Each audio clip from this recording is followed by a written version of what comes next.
કેન્દ્રની નરેન્દ્ર મોદી સરકારના સફળ 12 વર્ષ પૂર્ણ થવાના અવસરે વાવ થરાદ પંથકમાં પ્રભારી મંત્રી ઋષિકેશભાઈ પટેલની પ્રેરક ઉપસ્થિતિમાં ભવ્ય પ્રગતિ પથયાત્રા અને વિકાસ પ્રદર્શનીનો ધમાકેદાર પ્રારંભ થયો છે।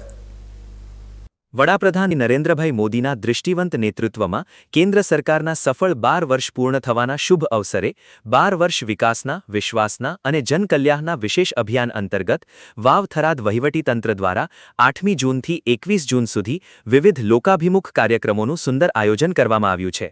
આ કલ્યાણકારી ઝુંબેશના ભાગરૂપે વાવ થરાદ જિલ્લાના પ્રભારી મંત્રી ઋષિકેશભાઈ પટેલની ખાસ ઉપસ્થિતિમાં થરાદ તાલુકાના લુણાવા ગામેથી વિધિવત રીતે પ્રગતિપથ યાત્રાને લીલી ઝંડી આપી પ્રસ્થાન કરાવવામાં આવ્યું હતું।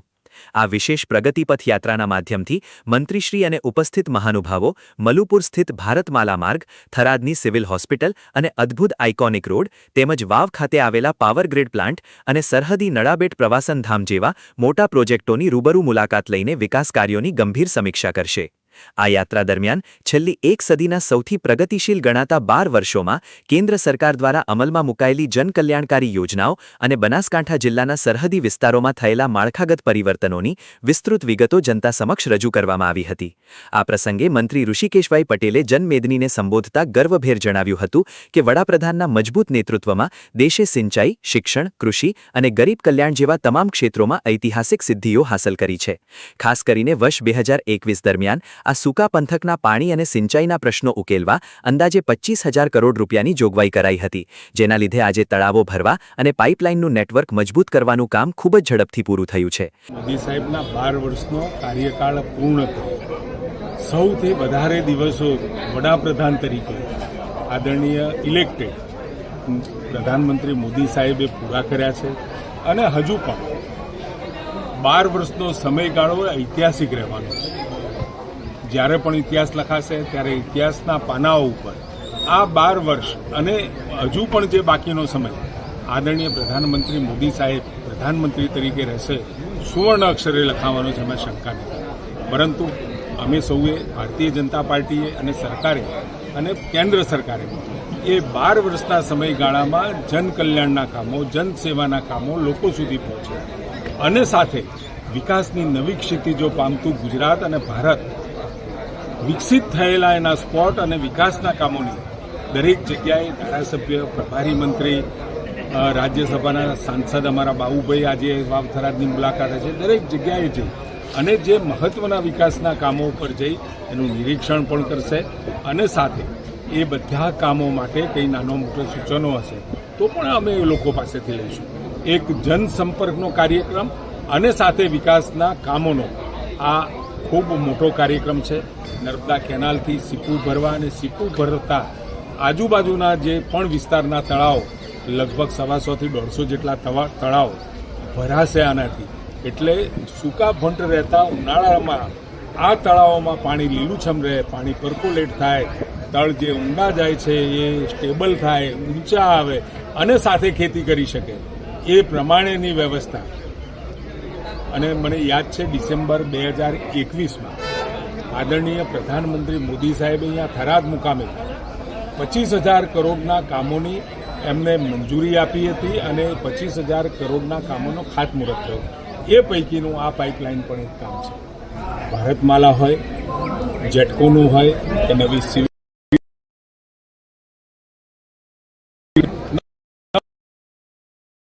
Ease of doing, ease of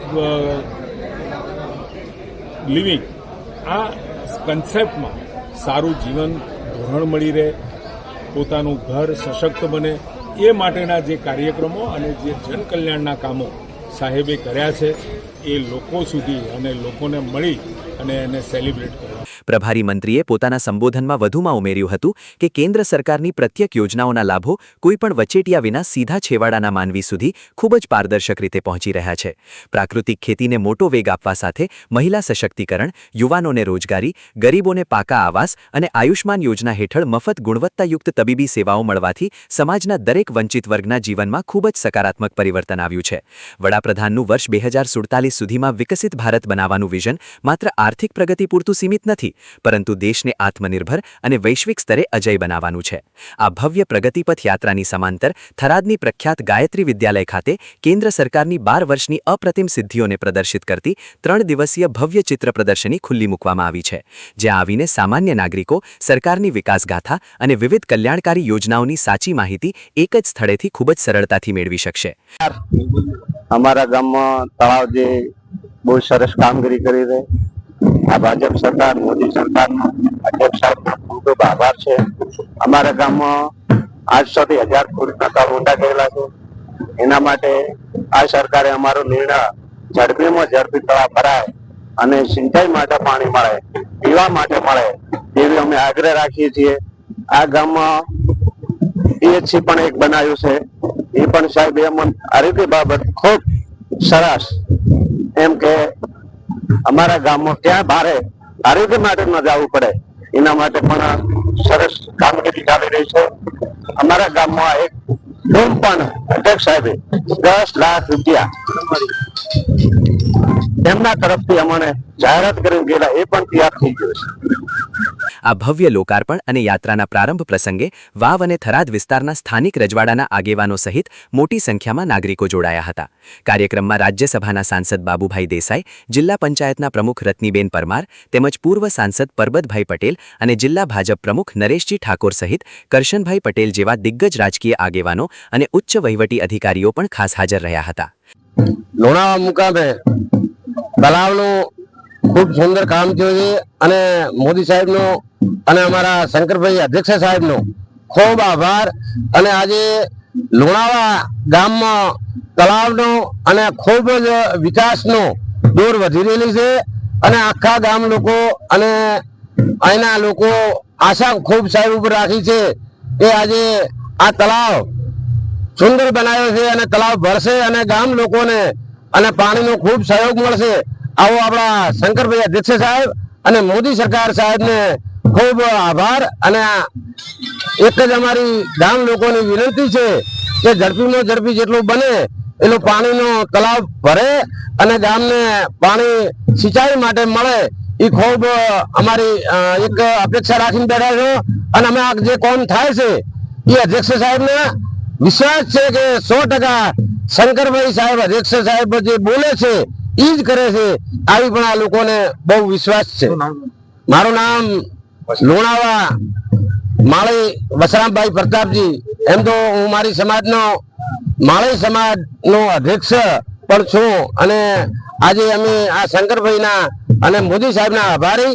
કોમ બહુ સરસ છે અને અમારા ગામમાં તળાવ ઊંડો કરેલો છે. પાણીની ખૂબ સમીક્ષા હતી પણ હવે તરત સરકારે વિશ્વાસ આપેલો છે કે તમારો તળાવ ભરી અને તમને પાણીનો તરત ખેતી લાયક પાણી તમને પણ પૂરો પાડીશું. બીજા નંબરમાં 3, 4, 5 શાળાઓ છે અમારા ગામની અંદર. 2 માળની ઉપર, હા, 2 માળની શાળાઓ 5 છે અમારા ગામમાં. આમાંથી 3 સરકારી બોધગામની પ્રાથમિક શાળાઓ છે, એક હાઈસ્કૂલ છે. બીજો એક આરોગ્યનો દવાખાનો સાહેબે આપેલો છે. પછી આરોગ્યનો દવાખાનો આપેલો છે, શેડ આપેલો છે, રસ્તા પણ બહુ સારા કરેલા છે. અધ્યક્ષ સાહેબે કોઈ પણ કચાશ મૂકેલી કામમાં નથી મારા ગામ માટે. વાવ અને થરાદના સરહદી પંથકમાં શરૂ થયેલી આ પ્રગતિ પથયાત્રા માત્ર સરકારી સિદ્ધિઓનું પ્રદર્શન નથી, પરંતુ તે વીતેલા 12 વર્ષોમાં છેવાડાના માનવીએ અનુભવેલા સાચા સુશાસન અને પ્રગતિની જીવંત પ્રતીતિ છે, જે આવનારા સમયમાં આ વિસ્તારના આર્થિક અને સામાજિક વિકાસને વધુ ઊંચાઈ પર લઈ જશે તેમાં કોઈ શંકા નથી.